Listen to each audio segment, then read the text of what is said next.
अब तक आपने ऋतुओं के अनुसार फूलों को खिलते एवं मुरझाते देखा होगा, लेकिन भारतीय कृषि अनुसंधान संस्थान के अनुभवी वैज्ञानिकों ने अपनी इच्छा पर फूलों को उगाने की ठान ली है। इसके लिए उन्होंने देश विदेश के कई फूलों का चयन किया है। वैज्ञानिकों का कहना है कि सर्वाधिक फूल उत्पादक देश हॉलैंड और इजराइल के फूल का व्यापार करने वाले लोग केवल वैलेंटाइन डे के दिन फूलों को अपनी इच्छा अनुसार खिलाकर लाखों रुपयों की कमाई कर सकते हैं, तो ये भारत में भी संभव है। वे कहते हैं कि दुधारू पशुओं की तरह फूलों को उनकी क्षमता के अनुसार खिलाया जा सकता है, बस इसके लिए पौधों को जिंदा रखने की आवश्यकता है। भारतीय कृषि अनुसंधान संस्थान के वरिष्ठ वैज्ञानिकों का कहना है कि भारत के अधिकांश इलाकों में फूलों के लिए अच्छी जलवायु एवं मिट्टी है। केवल किसानों को फूलों की खेती के लिए आकर्षित करने की जरूरत है।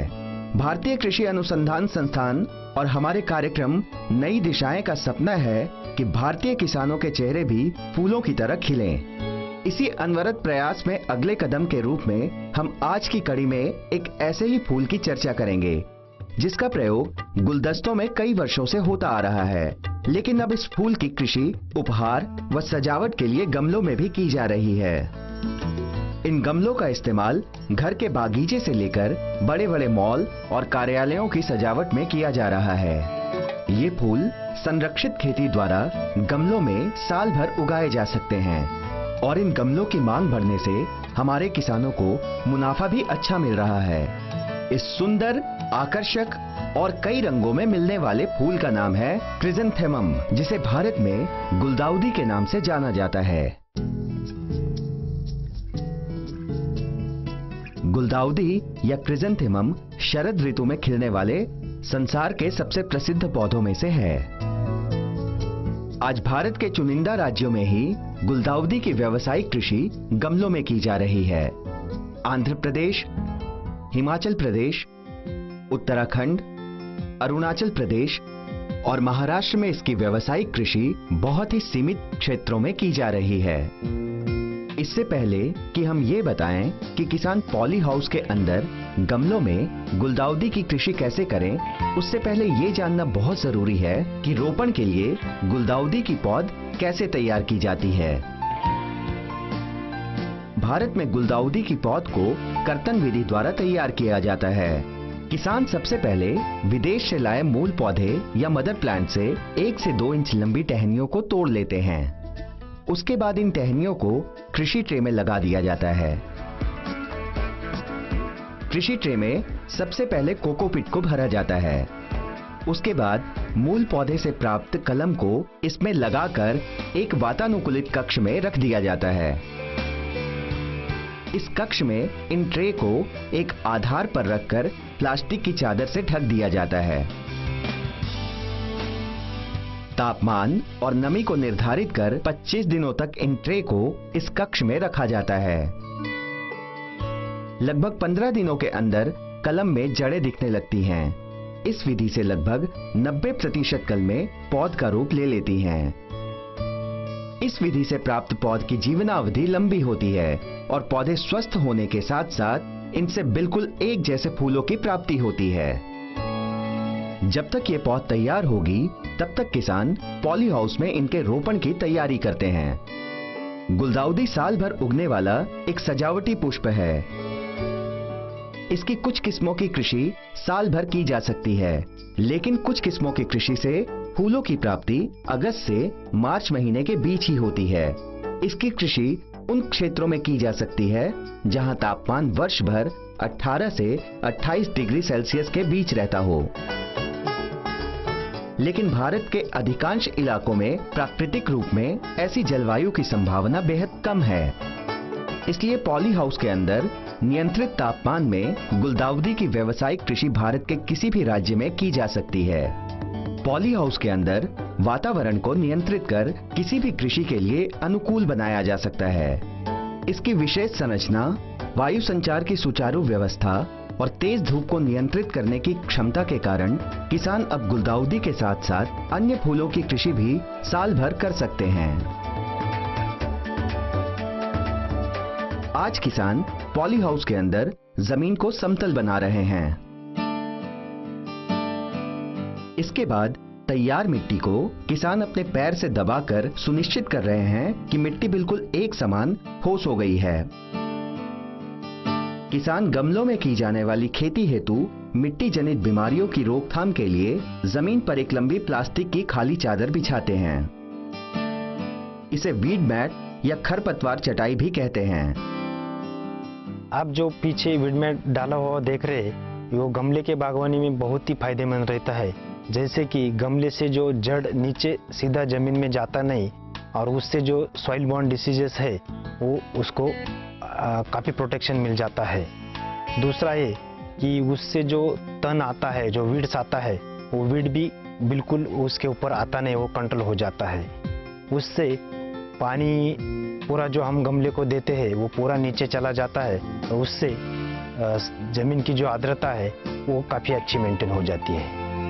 और अगर हम देखें दूसरा किस्म का कोई कंक्रीटिंग फ्लोर करना है, कुछ करना है, उस हिसाब से उसका अगर कॉस्टिंग निकाला तो ये काफ़ी सस्ते में आ जाता है। एक गमले में 3 पौधों को लगाया जाता है। ऐसा इसलिए किया जाता है ताकि जब पौधे पूरी तरह से विकसित हो जाएं तो इनमें अधिक फूल आएं।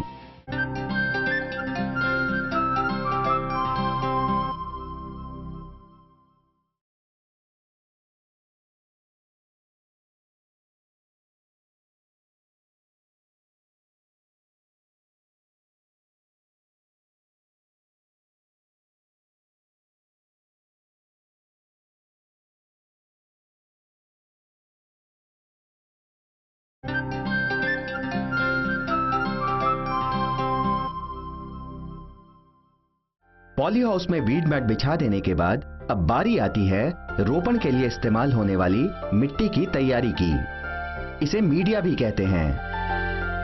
इस मीडिया को मिट्टी, जैविक खाद, कोकोपीट, कोको चिप्स और थर्मोकोल की मदद से तैयार किया जाता है। कृषि विशेषज्ञों के अनुसार गुलदाउदी की कृषि बलुई या बलुई दोमट मिट्टी में सफलतापूर्वक की जा सकती है। मिट्टी का पीएच मान 6 से 7 के बीच होना आवश्यक है। गुलदाउदी की सफल खेती के लिए हमें ध्यान रखना है कि इसकी जो भूमि है वो बलुई दोमट टाइप की होनी चाहिए। अगर ज्यादा भारी या चिकनी मिट्टी है तो उसमें इसकी सफलतापूर्वक हम फसल नहीं ले सकते हैं। उसमें हमें आधी 50% भी फूल नहीं मिल पाते हैं। इसलिए किसान भाई ध्यान दें कि इसमें जो बलुई दोमट टाइप की जो भूमि है वो सर्वोत्तम रहती है। और भूमि में जल भराव नहीं होना चाहिए, भूमि बिल्कुल समतल होनी चाहिए। और इसका जो पीएच मान है वो 6.5 से 7.5 और ज्यादा से ज्यादा 8 तक भी अगर पीएच मान है तो उसमें भी इसकी खेती को हम सफलतापूर्वक उगा सकते हैं। इसी अगर हमारा 1 से 3 तक है तब भी हम इसे सफलतापूर्वक उगा सकते हैं। मीडिया को इस अनुपात में तैयार किया जाता है। 60% मिट्टी, 30% जैविक खाद, 9% कोकोपीट या कोको चिप्स और 1% थर्मोकोल। आज पॉली हाउस में गुलदाउदी की नन्ही पौध का गमलों में रोपण किया जा रहा है। एक गमले में 3 पौधों को लगाया जाता है। ऐसा इसलिए किया जाता है ताकि जब पौधे पूरी तरह से विकसित हो जाएं तो इनमें अधिक फूल आएं और ये गुलदस्ते की तरह दिखें। रोपण के तुरंत बाद ही इनमें पानी डाल दिया जाता है ताकि जड़ें मिट्टी को अच्छी तरह से पकड़ लें। किसान इस कृषि को 3 चरणों में विभाजित कर लेते हैं। पहला चरण। इस चरण में कर्तन विधि से प्राप्त पौधों को विकसित होने के लिए प्रतिदिन 18 घंटे प्रकाश में रखा जाता है। शुरुआती दिनों में इन्हें प्रकाश संश्लेषण की अधिक आवश्यकता होती है। सूर्यास्त होते ही पॉली हाउस के अंदर CFL बल्ब की मदद से कृत्रिम प्रकाश की व्यवस्था की जाती है जिससे प्रकाश संश्लेषण की क्रिया चलती रहे। इस चरण में किसान गमलों को 5 की कतार में रखते हैं। इन गमलों को पास पास इसलिए रखा जाता है ताकि यथोचित विकास के लिए इन्हें सूक्ष्म जलवायु और पर्याप्त नमी मिल सके। गुलदाउदी के पौधों के स्वस्थ विकास के लिए मिट्टी में नमी बरकरार रहनी चाहिए, इसलिए प्रतिदिन इनकी सिंचाई की जाती है। अगर आप इसकी कृषि ठंड के मौसम में कर रहे हैं तो सिंचाई के अंतराल को बढ़ा देना चाहिए।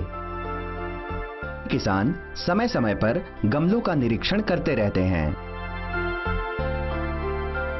इस चरण में खाद प्रबंधन पर भी ध्यान दिया जाता है। गमलों में की जा रही खेती में मुख्यतः घुलनशील खाद का ही प्रयोग किया जाता है।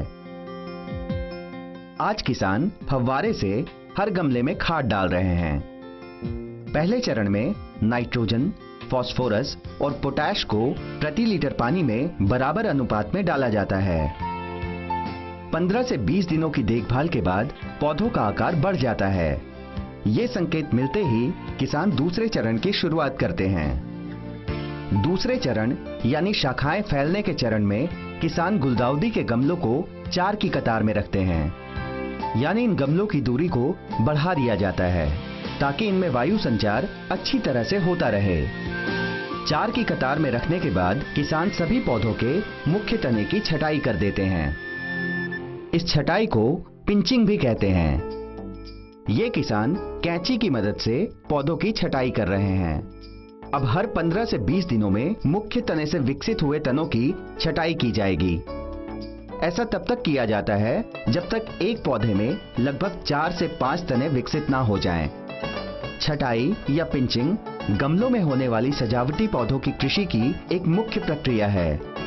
कृषि विशेषज्ञों का यह मानना है कि छटाई से पौधे कम ऊंचाई के और काफी घने हो जाते हैं, जिससे एक गमले में अधिक से अधिक फूल खिलते हैं और ये बहुत आकर्षक दिखने लगते हैं।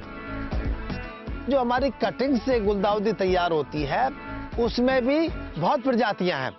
उससे हम माला बनाने के लिए भी कुछ प्रजातियां हैं हमारी, कुछ पुष्प डंडिका बनाने के लिए है, कुछ डायरेक्ट सीधे गमले सेल करने के लिए पौधा तैयार करके उसे हम नर्सरीज पे सेल कर सकते हैं।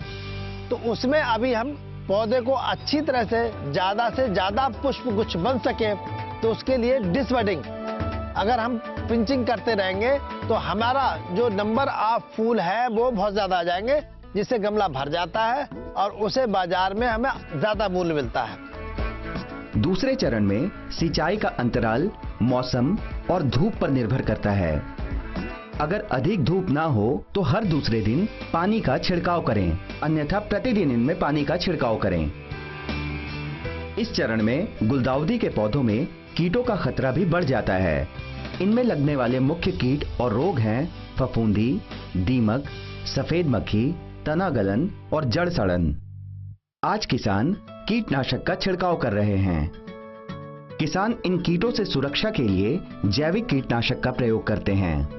किसान प्रति 10 लीटर 100 मिलीलीटर नीम के तेल या फिर केचुए की खाद के पानी का छिड़काव करते हैं। किसान हर 4 से 5 दिन के अंतराल में कीटनाशक का छिड़काव करते हैं। कीट नियंत्रण के बाद किसान घुलनशील खाद डालते हैं। शाखाएं फैलने के इस चरण में पोटाश और नाइट्रोजन की मात्रा को भी बढ़ा दिया जाता है, अर्थात किसान नाइट्रोजन, फास्फोरस और पोटाश को प्रति लीटर 2:1:3 के अनुपात में डालते हैं। इस चरण में तनों के विकास के लिए प्रकाश संश्लेषण की क्रिया को कम कर दिया जाता है। पौधों को प्रतिदिन 12 घंटे प्रकाश व 12 घंटे अंधकार में रखा जाता है। इस पूरी प्रक्रिया में गमलों को लगभग 1.5 महीने तक रखा जाता है। गमलों में जब पौधे घने और स्वस्थ दिखने लगते हैं तब इन्हें तीसरे चरण के लिए आगे बढ़ा दिया जाता है। आज किसान इन पौधों का निरीक्षण कर रहे हैं। अधिक कलियों वाले स्वस्थ पौधों को देखकर ये किसान आज बहुत खुश दिख रहे हैं।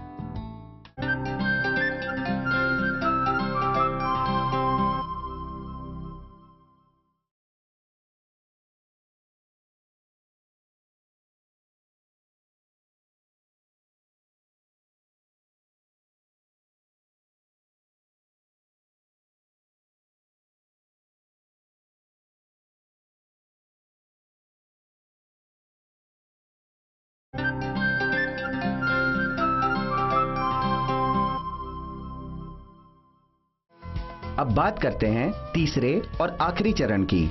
इस चरण को प्रस्फुटन या फूल खिलने का चरण भी कहते हैं। इस चरण में पौधों में वायु संचार अच्छी तरह से हो, इसलिए इन्हें 3 की कतार में रखा जाता है। इस आखिरी चरण में किसान अतिरिक्त सावधानी बरतते हैं, क्योंकि 15 से 20 दिनों में इन पौधों पर नन्ही कलियां दिखने लगेंगी। लेकिन कीटनाशक डालने से पहले किसान किसी भी एक गमले को उठाकर गुलदाउदी के पौधे को गमले से बाहर निकालकर इसकी जड़ों का निरीक्षण करते हैं। अगर जड़ों का रंग सफेद या हल्का भूरा है तो ये स्वस्थ पौधे की निशानी है। लेकिन अगर किसी भी पौधे का जड़ काले रंग का दिखे तो किसान सतर्क हो जाते हैं और उचित कीटनाशक का छिड़काव करते हैं। किसान हर 3 से 4 दिन के अंतराल में खाद का छिड़काव करते हैं। इस चरण में खाद का अनुपात बदल दिया जाता है। नाइट्रोजन और फास्फोरस का अनुपात दूसरे चरण जितना ही होता है, लेकिन पोटाश की मात्रा को बढ़ा दिया जाता है। अर्थात नाइट्रोजन, फास्फोरस और पोटाश को 2:1:4 के अनुपात में डाला जाता है। पोटाश की मात्रा बढ़ा देने से फूलों की गुणवत्ता बहुत अच्छी हो जाती है और ये मंडी में उच्च गुणवत्ता वाले फूलों की श्रेणी में बिकते हैं। इस चरण में स्वस्थ फूलों की प्राप्ति के लिए प्रकाश संश्लेषण की क्रिया को कम कर दिया जाता है। पौधों को विकसित होने के लिए प्रतिदिन 6 घंटे प्रकाश व 18 घंटे अंधेरे में रखा जाता है। आज रोपण किए 2.5 महीने हो चुके हैं। इन पौधों में नन्ही कलियां दिखने लगी हैं। आज किसान इन पौधों का निरीक्षण कर रहे हैं। अधिक कलियों वाले स्वस्थ पौधों को देखकर ये किसान आज बहुत खुश दिख रहे हैं। इन्हें मालूम है कि अब मंडी से इन्हें अच्छा मुनाफा मिलेगा। किसानों के अनुसार गमलों में की जा रही गुलदाउदी की कृषि में जब कलियां थोड़ी खुल जाएं, तब समझ लेना चाहिए कि इन्हें मंडी व अन्य विक्रेताओं के पास भेजने का समय आ गया है, क्योंकि अब ये कलियां 4 से 5 दिनों में अपना आकार ले लेंगी। ऐसा संकेत मिलते ही किसान मंडी और विक्रेताओं से आई मांग के अनुसार इन्हें पैक कर भेजने की तैयारी शुरू कर देते हैं। इन तैयार पौधों को मंडी व व्यापारियों तक भेजने के लिए ये किसान उच्च दर्जे की पैकिंग व्यवस्था करते हैं। ये सबसे महत्वपूर्ण चरण है जिस पर किसानों की इतने दिनों की मेहनत निर्भर करती है। इन्हें सही सलामत ग्राहक के पास पहुंचाना इनकी जिम्मेदारी है, जिसे ये बखूबी निभाना जानते हैं। सबसे पहले इन गमलों को खास तौर से बनाए गए गत्तों के डब्बों में डाल दिया जाता है। इन डब्बों में 6 गमलों को कुछ इस प्रकार रखकर पैक कर दिया जाता है। अब ये तैयार हैं ग्राहक के पास भेजे जाने के लिए। निर्देशानुसार सावधानी पूर्वक इन्हें लोड कर दिया जाता है। अब ये निकल पड़े हैं अपने अगले सफर के लिए। 1 एकड़ के पॉली हाउस में आप लगभग 25,000 गमलों को तैयार कर सकते हैं। एक गमले को तैयार करने में लगभग 25 से 30 रुपए का खर्च आता है। थोक विक्रय में आज एक गमले की कीमत लगभग 45 से 50 रुपए तक मिल जाती है। इस तरह किसानों को प्रति गमला 15 से 20 रुपए का मुनाफा प्राप्त हो जाता है।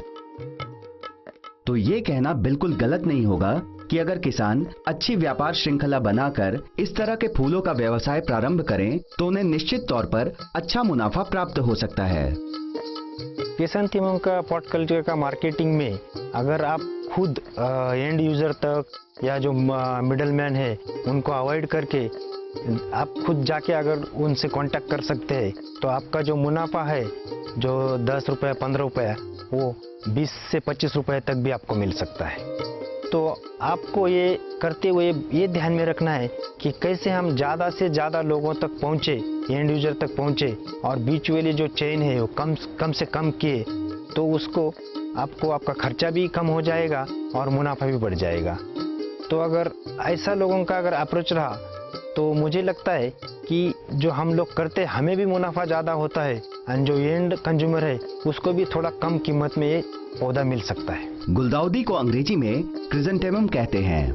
इसको ये नाम स्वीडन के वैज्ञानिक कार्लोस इनॉयस ने दिया। क्रिसैंथेमम शब्द की उत्पत्ति यूनानी शब्दों क्रिसस अर्थात सोना और एंथेमम अर्थात फूल से हुआ है। ईसा पूर्व 15वीं सदी में सर्वप्रथम चीन में गुलदाउदी की कृषि औषधि के रूप में की जाती थी। औषधि के रूप में इसको जीवन की शक्ति के रूप में माना जाता था। गुलदाउदी को चीन में चू नाम से जाना जाता था। वहां के शहर चूसीन का अर्थ गुलदाउदी का शहर है। इस शहर का नाम इस फूल के सम्मान में रखा गया।